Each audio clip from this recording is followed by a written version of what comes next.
In today's video, I'm going to be counting down the ultimate pity break tier list. These are the heroes we all hate to see, the heroes who won't leave us alone, the heroes who offer nothing, but always show up when you hit that 10% pity rate. There are only 3 criteria I'll be using to rank these heroes: how good the fodder is on the hero, how good the hero themselves are, and lastly if the hero is an ascendant hero, as ascendant heroes do grant Floret the first time you pull them. With that in mind, every ascendant hero will get a half tier boost, but if you do already have them, they can be worth less. Now before we start, this is the worst pity break tier list, which means we will be starting this tier list in triple S tier with the best pity breaks in the normal summoning pool. Triple S is the very best of the best. Not only are these units extremely powerful, but they also have some of the best fodder in the entire game. A great example of this are all the new Fallen units who are not only amazing, but also have some of the best fodder that you really want in the current meta. We even have a unit like Edward who has literally one of the best tanking skills in the entire game, even though he himself is only solid. We have someone like Brave Soren with amazing fodder, and then we have 2 ascendant heroes as well with Sed and Merrick, who are both good units, but really the Floret and their fodder is what really puts them up here. We then move on to S tier. S tier is either great unit or they have great fodder. And a great example of this is Brave Crom. Brave Crom's fodder really isn't all that insane nowadays, but he himself is a fantastic unit, and not only that, he's going to be getting refined in a couple of months, so he might be going higher up soon enough.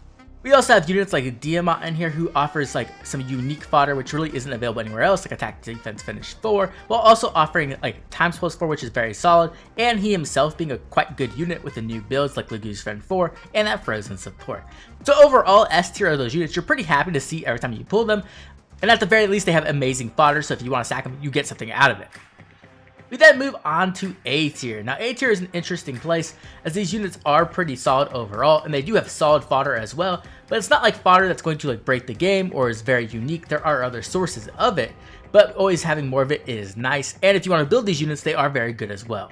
Some of the things I really want to bring out here are some of the other Brave units like Brave Seliph, who will be getting refined in a couple months, so it's possible that he goes up from here, but right now even so, he is a very solid unit and has decent fodder in that clash skill. We also have some older units here who are Ascendants, like Ascendant Fjorm, who herself isn't that great of a unit nowadays, but she does offer Floret, and she has very good fodder in Hardy Fighter 3, which is still very meta even now. When it comes to these heroes, they aren't exactly what you always want to see, but a lot of times they aren't disappointing as well. Let's move down to B tier, and these are either solid fodder or a good unit. Now at the top here we have Ascendant Joshua, and Ascendant Joshua is an interesting thing because he is overall a solid unit, but the fodder he offers isn't that great. The real reason why he's here mostly is because of the Floret. The Floret really does help a lot as those are so rare, and that's the same with like Yarn as well. But we also have some other Brave heroes down here as well, like Byleth and Tiki, who do offer some unique powerful fodder, like Speed Preempt 3, which is a good skill, but it's definitely not meta at the current moment. And then we have someone like Tiki who has attack, res, finish, which isn't exactly unique to her, but is still very valuable on certain builds for specific units. Once again, this is the place where you kind of hit units where you're either happy or not to see them, really dependent on the unit themselves and what your account looks like. A lot of times these will be pity breaks that you get pretty mad about, but it isn't the worst quite yet. Okay, let's move down to C tier, and C tier are just usable units. These units can work definitely with enough investment, but they aren't like anything insane, and the fodder they offer really isn't that great nowadays either. It's definitely usable, and it can definitely be used as like bridge fodder to higher tiers of that same skill, but when you see these units, you're typically not too happy unless they're one of your favorites. I think some great examples of this are male and female Lear, who are pretty solid units overall, but the fodder they offer is kind of getting old at this point, which is kind of crazy to say because they do have tier 4 dodge skills, but even then, like there's just so many greater options nowadays that they're not really the amazing fodder you're looking for. An example of a really usable unit but isn't exactly top tier anymore is Lucia. Lucia herself doesn't really have very much valuable fodder, but she herself can be quite strong with a lot of investment as she can counter some of the common strategies right now like AoE spam. And then of course we have some other units who offer some more niche fodder like a Volk who has lethality. Lethality is still just a really good special, so picking up a copy of him isn't ever really that bad. It's definitely not what you're wanting to see when you're hitting that high pity rate, but at least it has some value to your account. Now we're going to move down to D tier. D tier is where it really sucks. These are the units you pretty much never want to see. They really don't offer anything to your account. They're not very great units themselves, and their fodder is pretty shit as well. Essentially, most of these units are either waiting for refines or just have no really good skills.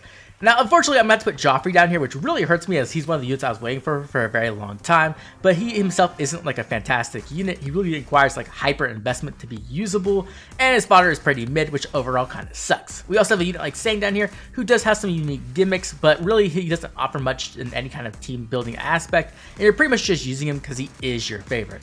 And the same can be said from pretty much everyone else in this unit. They all have little small niches where they fit into, and they aren't completely unusable, but they do require hyper investment, and pulling them at like those high pity rates is just like a heartbreaker like a majority of the time. Okay, let's move on to the actual worst pity breakers in the entire game. This tier is where the actual trash resides.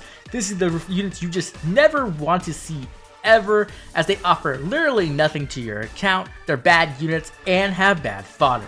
Starting off this list, we're going to have Priam, and Priam really is the rock bottom of these like Omni tanks. He does have a preference weapon, which is nice, but it's not a very good preference weapon to be fair, and the fodder he offers is complete garbage. We have stuff like attack defense ideal, which is really not good for anyone nowadays. Like, we just have way better A options. We also have no follow 3, which is extremely outdated. This is on a million different units, as well as being a seal. So like, there's just no fodder there at all. And then his big claim to fame, rouse speed defense, which is just completely fallen off. Rouses are complete trash. Like, no one uses them because there's just no value in them whatsoever. So I'm gonna put Priam down here as our first major pity breaker of the tier list. Second, we're gonna have August. Now, at one point, August was kind of niche and he did have like a place in certain metas, but now he's completely fallen off. His fodder is complete trash, his support is complete trash, and he's a unit just no one wants to use. He has defense res bond 4, which just is completely unusable at this point, and even recovery is okay, but really you're not looking for that on like any specific unit, and you're definitely not trying to pull for that. So getting pity broken by August is like one of the biggest kick in the nuts you could probably get while summoning. Coming in at number 3 is gonna be Nami, and Nami is just, she's not a great unit. She's really terrible. Her weapon really doesn't have much compared to like modern weapons. She can't really do any damage. She doesn't really offer valuable support anymore. Her fodder is complete trash. Once again, another tier 4 bond, which is just completely unusable.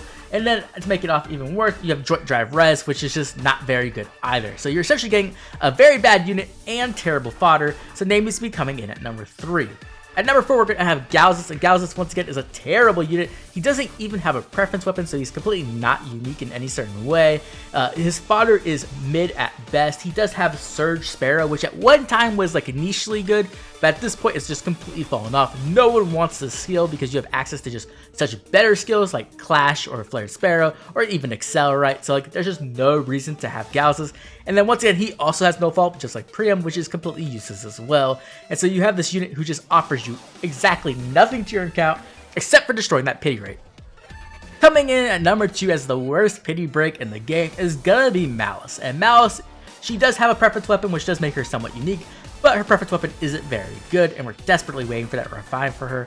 What really makes her suck is that she has just terrible fodder. She's going all the way back to the push skills. That's right, attack speed push 4. You remember that like 5 years ago? That's the fodder she's offering for you. She also has Spurn, which is like decent if you're trying to upgrade into Spurn 4, but it's not really what you're looking for ever, as there's just a lot better B skills even than Spurn 4 now. So you're essentially getting like very mid fodder off of her, while also getting a unit who's very outdated and desperately in need of refine. So I'm gonna put Malice down here with her push skill. But when it comes to the number 1 pity break in the entire game, the one unit who is absolutely garbage, absolute trash, the unit you never want to see, the unit you want to cry when you see her break your pity break, it has to be Nime. So we have Nime down here. She is a colorless mage with no preference weapon, that's correct, and her fodder is complete garbage as well. She has attack res solo 4, which is beyond ancient, and then not only that, she has attack res menace, which menaces were always terrible skills, but now they're just like absolutely useless. Never use a menace skill in any of your builds. So you have absolute trash fodder on a unit who cannot do anything because she doesn't have a preference weapon. And the worst part is that you can't really even invest into her because she doesn't have access to like a arcane weapon either. And so the only options you have for other weapons are other demotes or like seasonal demotes like the new Olivia, but even then those weapons don't work really well on her either. And so you really don't have any option with Nime to do anything. You can't heavily invest into her and make her good. You can't like give her like even a good build. It's just a terrible unit, and I cannot wait until Nime is removed from the summoning pool so I never ever have to see her break my pity ever again. Okay, that is going to be my pity break tier list. I'd love to hear your opinions on it. Are there any units you would move down farther or possibly move up? Who is your nemesis? Who is the unit who always shows up and destroys your pity break you have a million copies of, but you've never summoned for them? Definitely drop a comment about them down below because I would love to hear about it, because there are so many units I absolutely despise on this tier list. As always, I'd like to thank all my members for their constant support, and if you enjoyed the video, like and subscribe. This has been Oblivion. I'll catch you all later with more Fire Emblem Heroes.